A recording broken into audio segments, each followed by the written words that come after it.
नमस्कार दोस्तों, मैं वेलनेस कोच योगेश्वर साहू। आज से 5 साल पहले मैंने अपने वाइफ का 35 केजी वेट लॉस करने में मदद किया हुआ है और ख़ुद को डाइजेशन, गैस, एसिडिटी और मुंह में होने वाले छाले की समस्या से ऊपर उठाया हुआ है। दोस्तों, आज मैं बात करने वाला हूं वेट लॉस की जर्नी में आने वाला एक बहुत बड़ा चैलेंज के बारे में। उसका नाम है सेल्फ निगेटिव टॉक।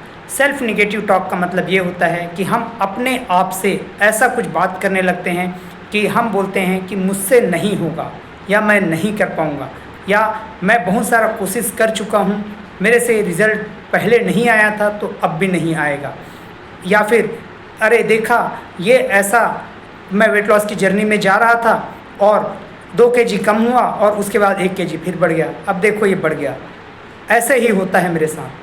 ऐसा करके हम अपने आप को, अपने माइंडसेट को निगेटिव डायरेक्शन पे ले करके चले जाते हैं।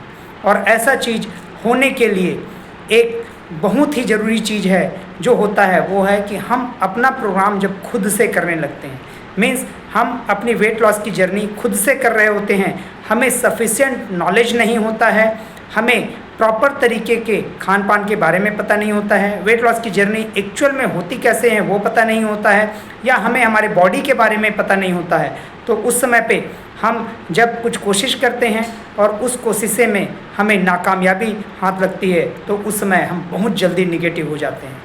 और इस बहुत जल्दी निगेटिव होने में और भी लोगों का साथ होता है, जैसे परिवार के लोगों का, हमारे आसपास के लोगों का, फ्रेंड सर्किल का, जो हमें इस बात के लिए इंकरेज करते रहते हैं कि कुछ नहीं होता, आप अपने नॉर्मल रूटीन में चलो ना, कुछ नहीं होता, ऐसे तो पहले भी करते थे और अभी आपने और क्या कर लिया, इतने दिन से कोशिश तो कर ही रहे हो ना, आपसे नहीं हो रहा है फिर भी आप करने की कोशिश कर रहे हो। ऐसा करके कुछ लोग हैं जो हमें हमारे हेल्थ को रिवाइव करने से रोकते रहते हैं।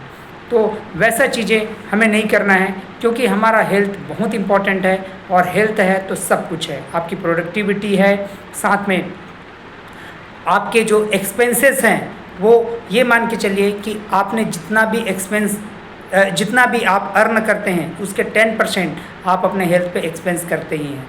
अगर हेल्थ पे एक्सपेंस करने ही वाले हैं तो आप उसको स्वस्थ रहने के लिए और स्वस्थ रहते हुए खर्चा करें तो ज़्यादा बेटर है। नहीं तो वो 10% का जो नॉर्मल एवरेज एक्सपेंस है वो इवन 50% तक भी पहुंच जाता है या उससे भी ज़्यादा पहुंचता है। कई बार तो कई सारे लोगों को अपने क्रोनिक डिसीज़ेज़ के लिए बहुत सारा लोन भी लेना पड़ता है और बहुत सारे आपके प्रॉपर्टीज़ को भी बिगाड़ना पड़ जाता है। तो यहाँ पर जो मैं बात कर रहा था वो ये बात कर रहा था कि निगेटिव टॉक से कैसे दूर रहें, निगेटिव टॉक से कैसे बचें। निगेटिव टॉक से बचने के लिए सबसे अच्छा तरीका है कि आप डेली एक्ट करें। किस तरफ? अपने फिजिकल गोल की तरफ। मीन्स मुझे इतना समय इतना दूरी तक चलना है या इतना थोड़ा एक्सरसाइज करना है।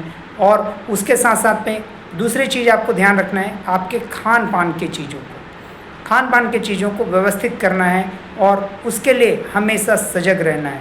अगर आप कहीं बाहर जा रहे हैं या दोस्तों के बीच में हैं, फैमिली के बीच में हैं, तो ये ध्यान रखें कि आपके लिए क्या हेल्दी है उसको खाते पीते रहें। आप अनहेल्दी चीज़ों के ऑप्शन को मत चूज़ कीजिए। नेक्स्ट बात, अगर आपको कोई सपोर्ट सिस्टम मिल सकता है, चाहे वो आपके फ्रेंड्स में से हो, आपके कोई फैमिली में से हो, अगर उनमें से कोई ना हो तो कोई एक्सपर्ट हो, उनके साथ चलिए। किसी प्रोग्राम को ज्वाइन कीजिए जिस प्रोग्राम पे आपको मोटिवेशन मिलता हो, जिस पे आप देखते हो कि लोग अपने वेट को लूज़ कर पा रहे हैं और जिसमें आप देखते हैं कि लोगों के साथ में पॉजिटिव बदलाव आते जा रहे हैं। और पॉजिटिविटी देखने का अपना हैबिट डेवलप कीजिए, जिसमें आप पॉजिटिविटी को देखें, चीज़ें कैसे पॉजिटिव हो रही है, कैसे सही हो रही है, उसको फोकस करें। उसके साथ साथ में आप और क्या कर सकते हैं, और अपने जो मेजरिंग पैरामीटर्स को ट्रैक करने के साथ साथ में आपको नॉन मेजरेबल पैरामीटर्स पे भी ध्यान देना रहेगा। अगर ऐसे आप करते हैं तो ज़रूर आपको आपके सेल्फ टॉक से बाहर आने में मदद मिलेगा। और जैसे आप अपने सेल्फ निगेटिव टॉक से बाहर आने का मदद मिलेगा, और जैसे ही सेल्फ निगेटिव टॉक से बाहर आएंगे आप पॉजिटिव होते जाएंगे, और पॉजिटिव होते जाएंगे तो अपने आप को हेल्दी कर पाएंगे। तो इस तरीके से आप आगे बढ़ सकते हैं। Thank you.